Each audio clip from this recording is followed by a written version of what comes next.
오늘 시간에는 노뱀을 쳐다보니 살더라 하는 제목으로 하나님 말씀 증거하도록 하겠습니다. 앰뷸런스 차를 보면 그 앰뷸런스 그 차 뒤쪽에 뱀이 어떤 나무에 달려져 있는 그런 모습이 이제 그려져 있는 것을 아마 많이들 보셨을 겁니다. 교회를 다니시는 분들은 저게 무슨 의미다라는 것을 아시겠지만 아마 믿지 않는 분들 입장에서 봤을 때는 아니 왜 앰뷸런스 뒤에다가 우리가 그렇게 좀 혐오스럽게 생각하는 뱀을 저기다가 이렇게 그려놓고 했을까 좀 의아하게 생각할 수도 아마 있을 겁니다. 왜 앰뷸런스 사람 고치고 생명을 살리는 그 차 뒤쪽에다가 그 뱀이 장대 위에 달려져 있는 그 모습을 그려 넣었을까요? 바로 오늘 말씀 때문이죠. 오늘 말씀이 바로 그 영적인 의미를 주고 있는 겁니다. 하나님의 백성들이 광야 40년 거의 다 마치고 가데스 바네아에 왔습니다. 그때 세 가지의 힘든 일이 한꺼번에 생깁니다. 가나안 땅으로 가기 위해서 에돔 땅을 통과해서 가려고 했는데 그 길이 막힙니다. 그래서 멀리 빙 돌아서 가야 하는 상황이 생겼습니다. 그리고 두 번째는 호르산에서 아론이 죽습니다. 아론은 광야 1세대의 아주 중요한 영적인 지도자였지요. 대제사장이었습니다. 그래서 아론이 죽었다라는 의미는 이제 영적인 세대 교체가 일어날 수밖에 없다는 의미예요.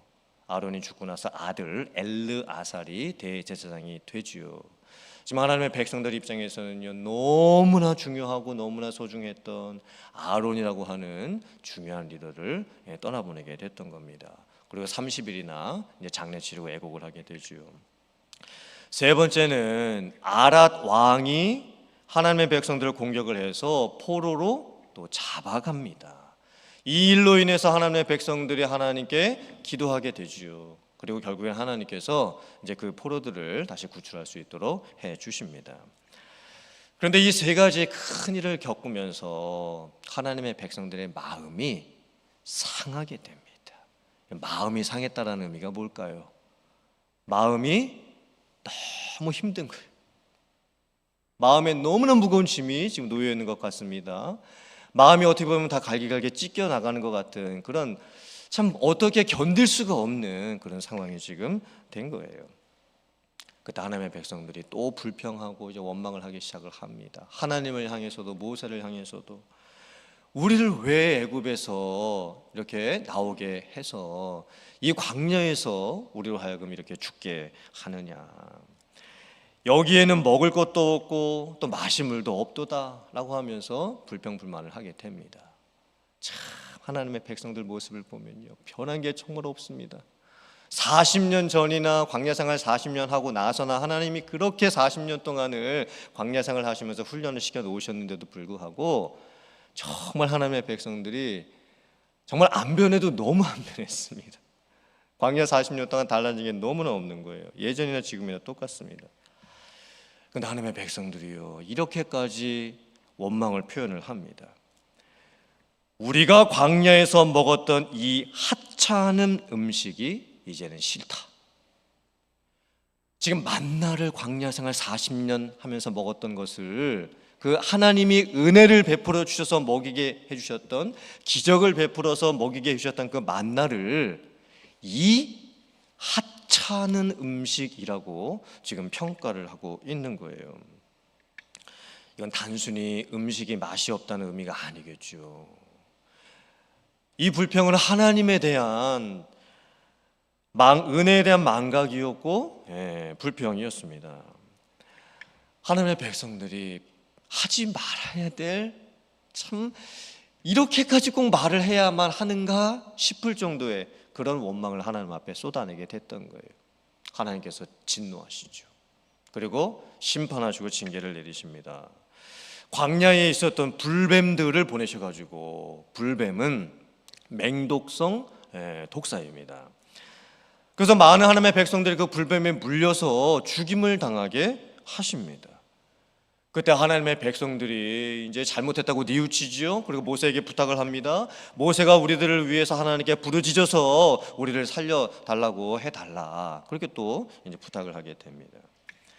그때 하나님께서 참 너무나 놀랍고 특별하고 이상한 말씀을 하시죠. 모세에게 말씀하시는 겁니다. 놋을 가지고 뱀의 형상을 만들어 가지고 장대 위에다가 높이 달아라. 그리고 그것을 쳐다보게 하라. 그것을 보는 자는 낫게 될 것이다. 살게 될 것이다. 근데 참 이 말씀은 너무나 이상한 말씀입니다.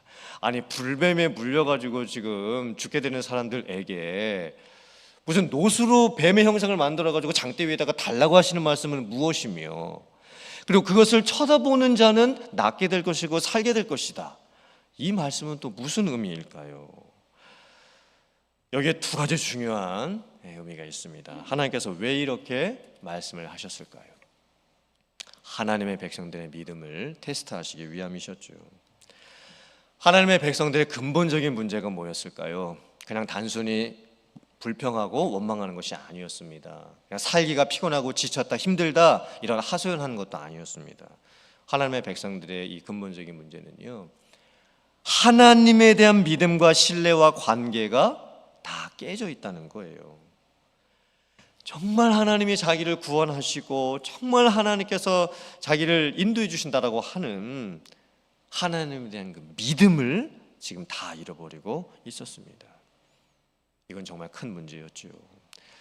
그래서 하나님께서 이 놋뱀을 만들어서 장대에 매달게 하시고는 그것을 쳐다보는 자는 살게 될 것이라고 명령을 하시는 거예요.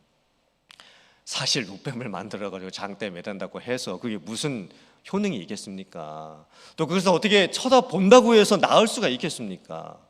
지금 뱀에 물려가지고 지금 독이 퍼져가지고 지금 죽어가고 있는 사람들에게 뭐 치료를 뭐 해주시든지 아니면은 무슨 약을 뭐 먹게 해주신다든지 무슨 치료 방법을 말씀해 주시는 게 아니고 정말 이게 가능한 일일까 싶을 정도로 좀 이런 지금 명령을 지금 하나님께서 하나님의 백성들에게 지금 내리고 계시는 거예요.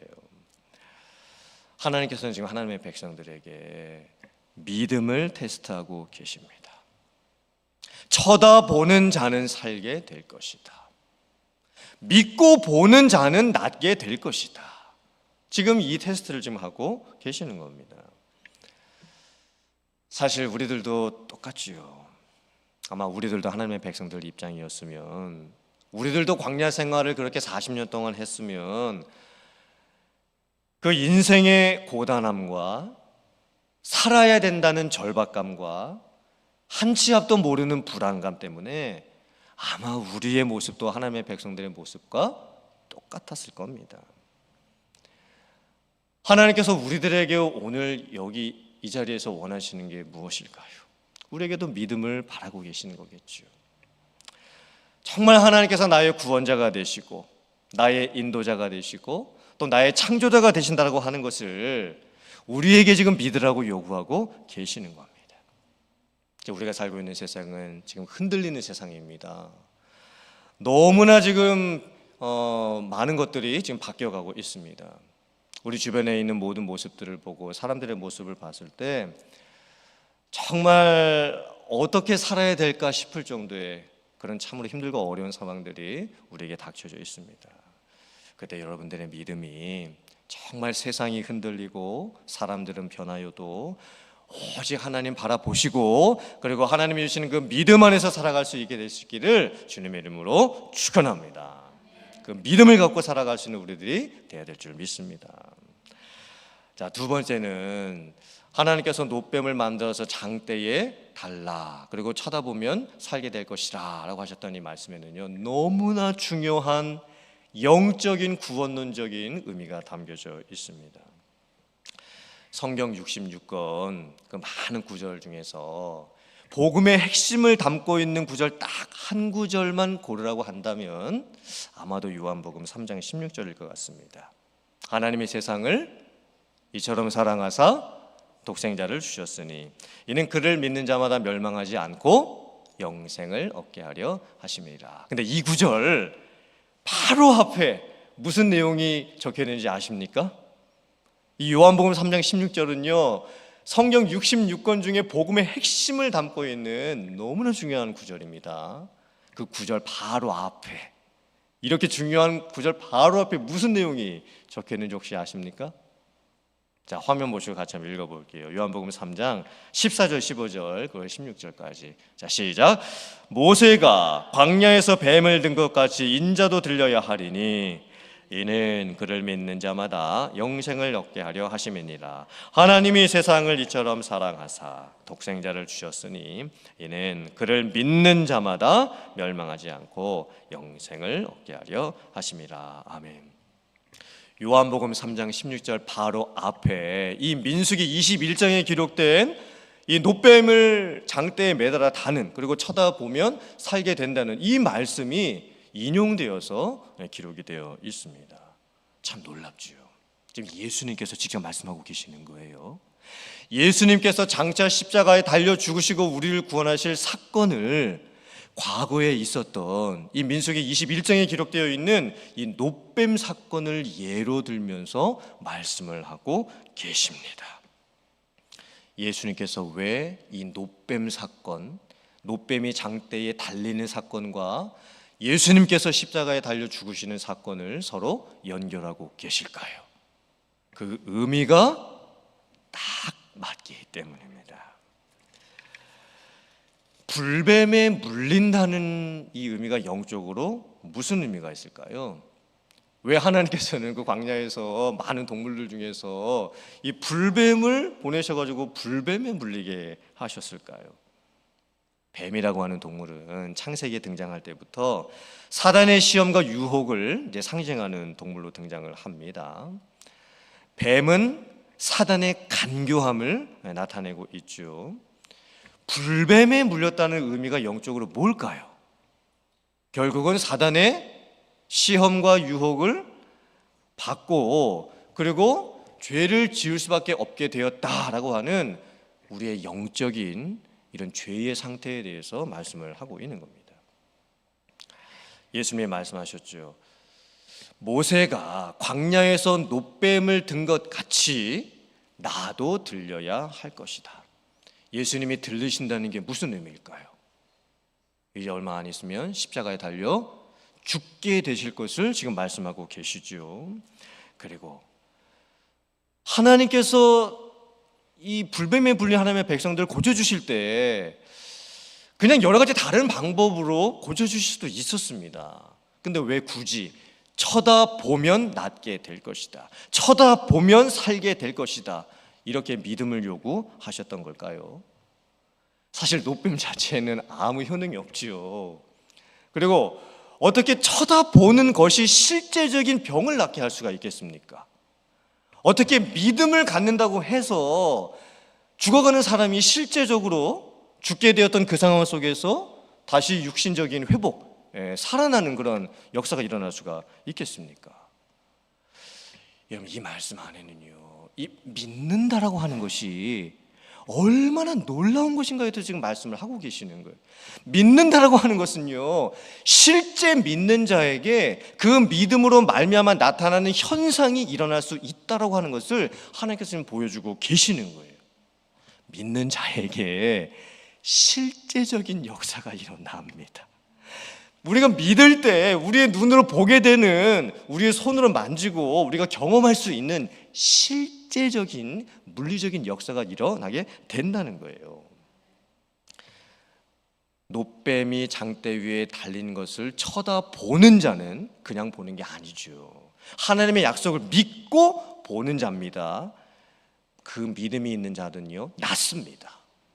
다시 살아나게 됩니다. 근데 잘 보세요. 자, 사람이 죄를 지었습니다. 사실 이 죄를 용서받기 위해서는요, 어떤 실제적인 행위가 필요합니다.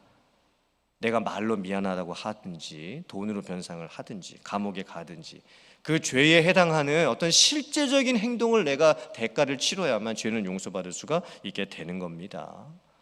그런데 하나님과 우리와의 관계가 깨져 있는 이 영적 단절의 죄, 하나님과 나와 지금 아무 상관이 없는 이 영적 관계 깨짐의 이 죄는요, 내가 무엇을 한들 해결할 방법이 없습니다. 내가 나의 행위와 노력으로 하나님을 위해서 내가 무엇을 해본들 그 죄를 용서받을 수 있는 방법은 없는 거예요. 그런데 하나님께서 정말 놀라운 방법으로 죄사함의 방법을 말씀해 주십니다. 예수님께서 십자가에 달려 죽으시고, 그리고 우리의 모든 죄를 대신해서 예수님께서 십자가에서 속죄 제물로 돌아가셨음을 믿을 때 실제적으로 우리 안에 있는 죄가 용서받고 죄사함이 일어나게 된다고, 그런 믿음의 역사가 일어나게 된다고 말씀을 해 주시는 거예요. 그래서 우리는 그 믿음으로 인하여 구원을 받았습니다. 원래는 내가 뭔가를 해야만 되는 거죠. 이 세상에서 죄를 용서받을 수 있는 방법은 다 죄를 지은 당사자가 뭔가를 해야 되는 겁니다. 그런데 하나님께서 우리에게 이 영적 단절의 죄, 하나님과 나와의 관계가 없는 이 죄를 해결해 주시기 위해서 우리에게 뭘 하라고 말씀하지 않으셨어요. 그리고 믿음이 무엇인지를 말씀해 주시는데, 믿는 자에게는요 실제 역사가 일어나게 됩니다. 죄사함의 역사도 일어나게 됩니다. 그리고 우리가 인생을 살아갈 때 정말 우리의 인생이 광야죠. 정말 어떻게 살아가야 될지 모르는, 한 치 앞도 모르고 살아가야 되는 광야를 지금 우리가 살아가고 있습니다. 솔직히는 우리에게도 불평할 것도 많고, 원망할 것도 많고, 또 낙심할 것도 많고, 지칠 때도 많고, 넘어질 때도 많고, 쓰러질 때도 많이 있습니다. 그때 하나님께서 우리에게 바라고 원하시는 것은 믿음입니다. 그리고 우리가 그 하나님을 믿게 될 때 실제로 우리의 삶에 병이 나을 수도 있는 것이고, 문제가 해결될 수도 있는 것이고, 하나님께 기도하는 제목들이 실제로 이루어지는 역사가 나타나게 될 줄 믿습니다. 이 믿음을 가지고 살아갈 수 있는 여러분들 되시기를 주님의 이름으로 축복합니다. 우리가 오늘 이 말씀을 통해서 우리 자신을 한번 돌아보면 좋겠습니다.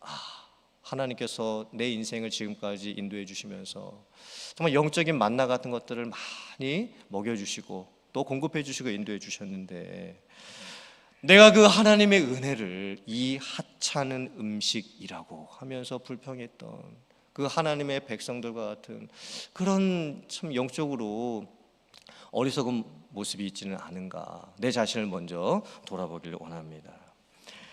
그리고 이제 그 어떤 상황 속에서도 이제 우리가 믿음으로 살아가겠노라고 결단하면서 하나님 앞에 나가기를 원합니다. 이미 우리의 죄는 하나님과의 영적 관계 단절의 죄, 하나님을 믿지 않고 있었던 그 죄, 하나님과의 관계가 끊어져서 영원한 사망에 처할 수밖에 없었던 그 죄는 우리가 예수님을 믿음으로 말미암아 해결을 받았습니다. 우리는 구원을 받았습니다. 그리고 여러분의 삶 가운데 지금 어떤 힘든 일들과 더 어려운 일들이 있다 할지라도 그 모든 문제들을 믿음 안에서 해결해 나갈 수 있는 여러분들 되실 수 있기를 주님의 이름으로 축복합니다. 믿을 때 분명히 하나님께서 역사를 일으켜 주십니다. 우리의 믿음을 고백을 보시고 하나님께서 실제적인 응답을 허락해 주십니다. 이런 믿음의 놀라운 그런 역사를 체험할 수 있는 여러분들 다 되실 수 있기를 주님의 이름으로 축원합니다. 아멘.